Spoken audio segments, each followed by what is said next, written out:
Good day, friends. Welcome back to today's lectorium. My name is Cliff Sikowe from Puluso Ministries. Puluso Ministries is a travel ministry. We work with different churches, pastors, evangelists, Bible teachers, and everyone else who is interested in learning the Bible and how it works and how to understand the Bible itself. One of the things that we pride ourselves with at Puluso Ministries is the seminars that we do offer. We offer seminars in the Old Testament, the ancient Near East, the New Testament, rabbinic literature, homiletics and rhetoric, and a few others that we are in our range. Many would ask, why is it so important for me to know my Bible and what it means to me and how to understand it? The answer is quite simple.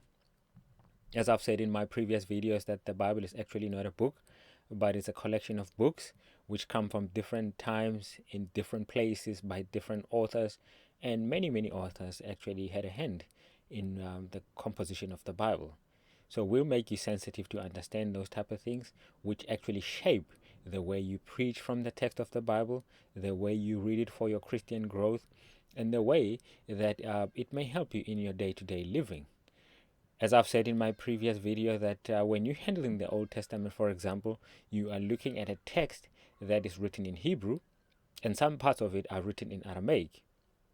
And many of us, I can guarantee that are not well versed in these languages. So we'll help you how to unlock that world and how to know exactly what was said and how it was expressed. We'll also help you to understand some of the rabbinic literature, which actually shape some of the teachings of the New Testament and the New Testament of the teachings of Jesus in the New Testament.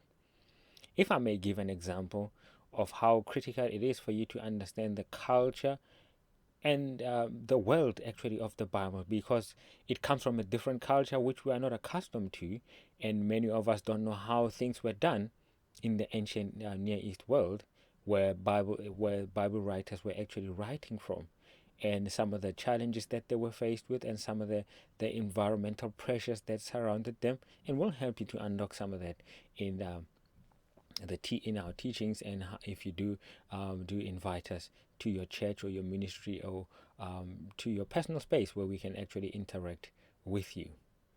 If I may give an example of why it's so important for you to understand the ancient world, if you read the book of Genesis 11, you often find that people were building a staircase to heaven, and people interpret the text as saying that people were trying to get up into the heavens.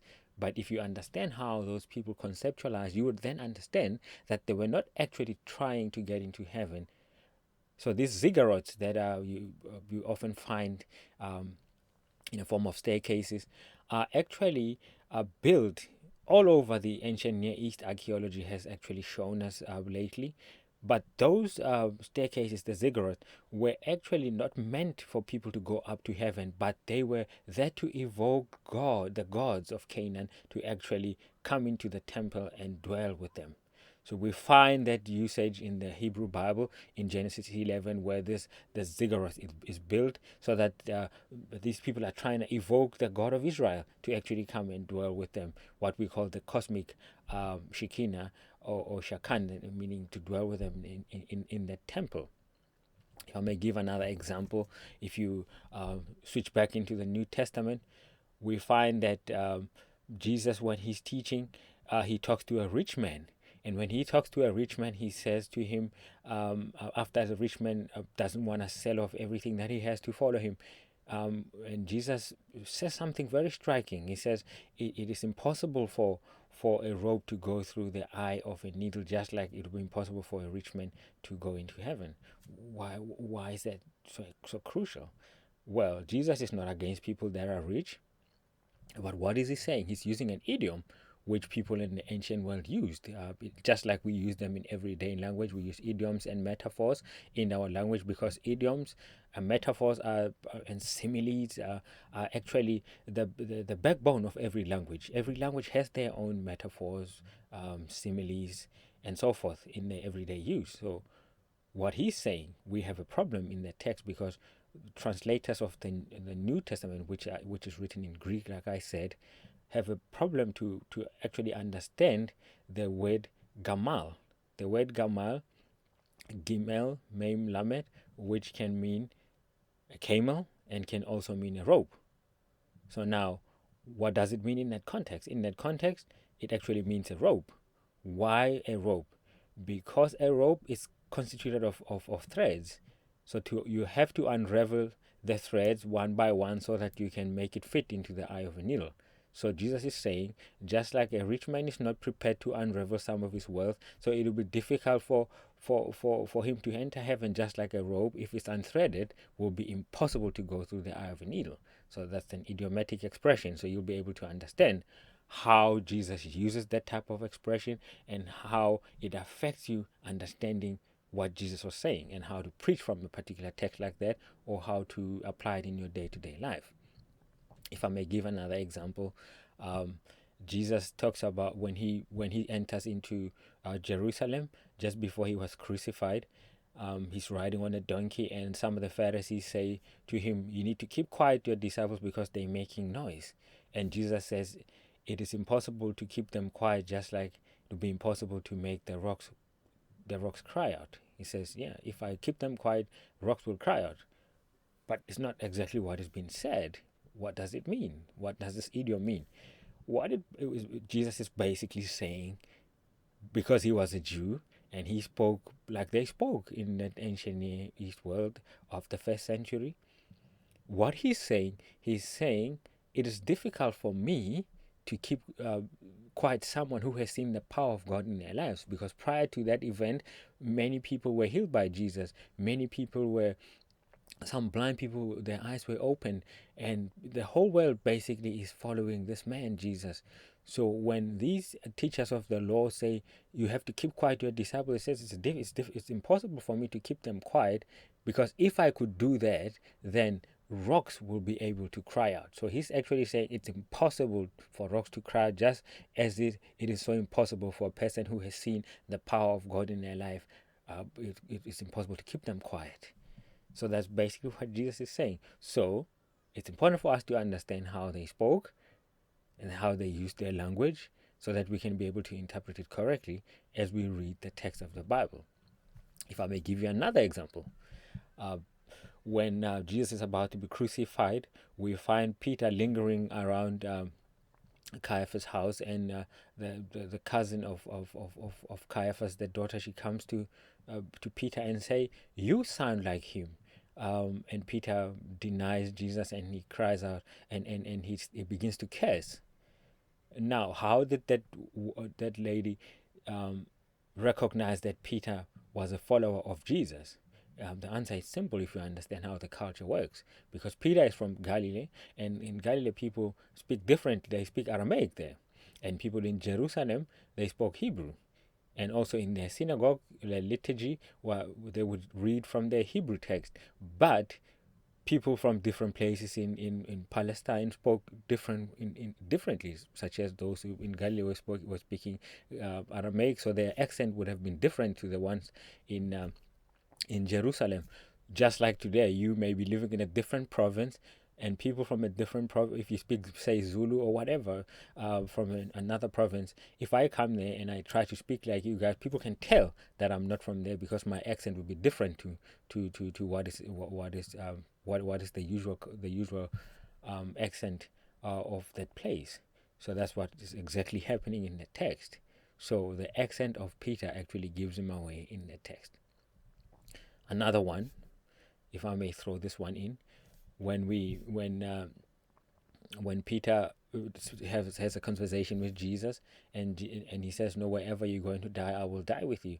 But Jesus says, "Before the cock crows 3 times, you would have denied me." Well, that's an idiomatic expression as well. What is a crow? How do we understand a crow? Many interpreters of the Bible have said it's a chicken, but I fail to understand how it is a chicken, because we fail to understand how things were done in the ancient world. The answer is very simple. In the ancient world, what was happening is that early in the morning, you had someone called a temple crier, and they would often cry out to summon people for their morning prayer. If you've lived in an environment where there is a lot of Muslim communities, you would often hear from a mosque Run about 4 o'clock in the morning, someone shouting out, calling people to pray. This is what is called a temple crier. So this is not different to the world of Jesus, where temple criers were there. So Jesus is saying to Peter, before a temple crier cries out 3 times, you would have denied me 3 times. So that's basically what has been said.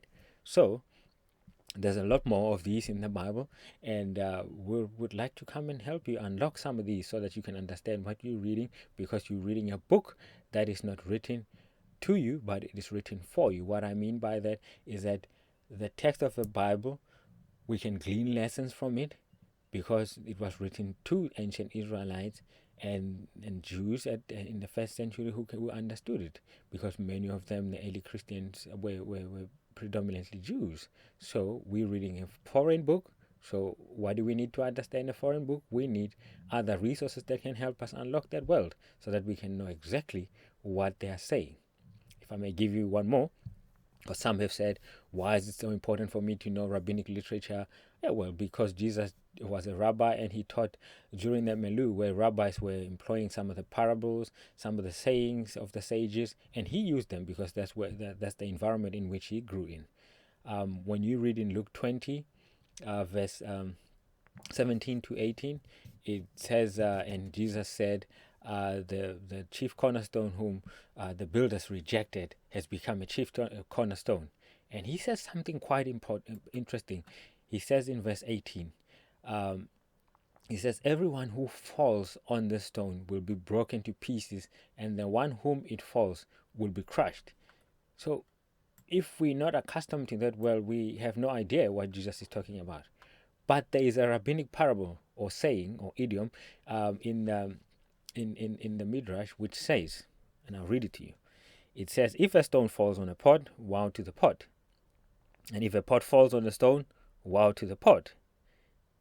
In either case, woe to the pot. So what has been said here is saying the stone remains in all contexts. If the stone falls on the pot will be destroyed, and if the stone falls on the pot, the pot will be destroyed. Either way, whether the stone falls on the pot or the pot falls on the stone, the stone remains and the pot is destroyed. So Jesus is saying the same thing if you read the text, because he says, whoever falls on the stone will be broken into pieces, and anyone who falls on it will be crushed. So in either way, the stone remains.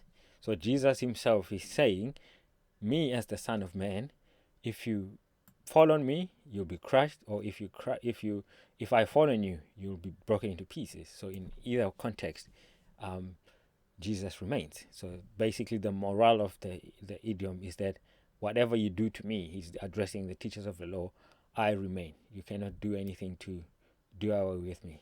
That's what he's saying. So he employs a rabbinic parable so that he can speak to them. So we need to be able to be sensitive to these kind of things so that we can know what we're reading, how to understand them, because the Bible was not written to us, but it was written for us, because it's a foreign document. So what we're reading in our Bible, the Bible that you have in your home, is basically an interpretation. So we'll help you get into that world if you do invite us. So if you like the content that we brought to you, would like you to click on the subscription button at the bottom so that you can get videos that we post, and so that you can keep up to date with what we are bringing to you.